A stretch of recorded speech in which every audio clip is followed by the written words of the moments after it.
Hello guys. Salu kitchen Valapuram അറിയാത്തവരായി ആരും തന്നെ ഉണ്ടാകില്ല.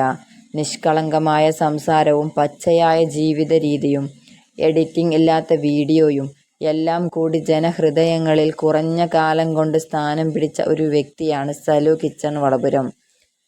സലു കിച്ചൺ എന്ത് ചീത്ത വിളിച്ചാലും ആർക്കും ഒരു ദേഷ്യവും തോന്നാത്ത ഒരു പ്രത്യേക സ്നേഹമാണ് സലുവിനോട് എല്ലാവർക്കും. താത്ത വൈറലായ സമയത്ത് ഒരുപാട് ആളുകൾ സലീന താത്തയുടെ കൂടെ കൂടിയിരുന്നു. താത്തയുടെ ആഗ്രഹം സാധിക്കാനും താത്താക്ക് ഇഷ്ടമുള്ള ഫുഡ് വാങ്ങിച്ചു കൊടുക്കാനും താത്താക്ക് ഇഷ്ടമുള്ള സ്ഥലത്ത് കൊണ്ടുപോകാനും. അന്ന് താത്ത നല്ല വൈറലായി നിൽക്കുന്ന സമയമായിരുന്നു. എന്നാൽ താത്തയുടെ ഒരു ലൈവ് ഞാൻ കണ്ടു. അതിൽ താത്ത നല്ല വിഷമത്തിലാണ്. താത്താക്കിപ്പോൾ കോഴിക്കോട് ഒരു യാത്ര പോകാൻ വല്ലാത്ത ഒരാഗ്രഹം. അതിന് കൂടെയുണ്ടായിരുന്ന ഫ്രണ്ട്സുകളെയെല്ലാം വിളിച്ചു.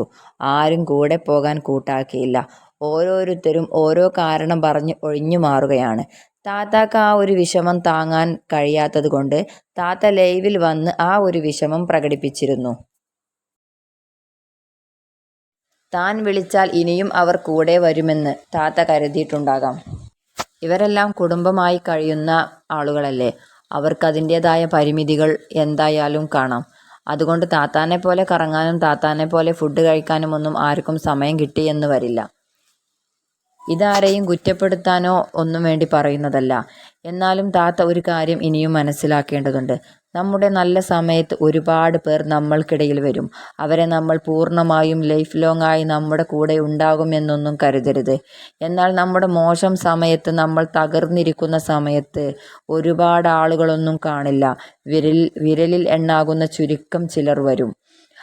അവരാവും എന്നും നമ്മുടെ കൂടെ ഉണ്ടാവുക.